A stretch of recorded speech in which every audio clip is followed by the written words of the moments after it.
Bonjour à tous, on se retrouve pour la présentation de l'indicateur numéro 12 du référentiel national qualité de la certification Calliope.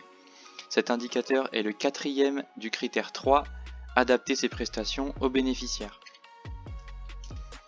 Donc l'intitulé de cet indicateur est le suivant: le prestataire décrit et met en œuvre les mesures pour favoriser l'engagement des bénéficiaires et prévenir les ruptures de parcours.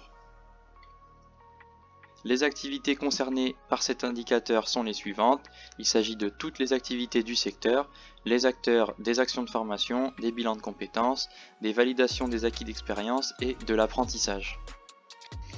Nos conseils pour cet indicateur sont les suivants. Donc sachez tout d'abord que les résultats de vos indicateurs ne seront pas audités. En revanche, il va vous falloir démontrer les moyens que vous mettez en œuvre pour éviter les ruptures de parcours et les abandons au maximum.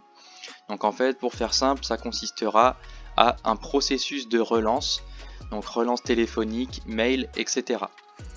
Dans l'idéal, il vous faudra donc tenir une base de données que vous allez mettre à jour régulièrement avec toutes les actions que vous allez entreprendre pour limiter ces abandons.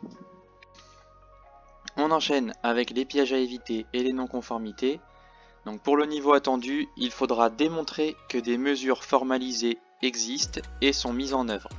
Donc simplement, comme on l'a dit précédemment, il vous faudra montrer que vous organisez un processus de relance pour éviter les abandons et les ruptures de parcours.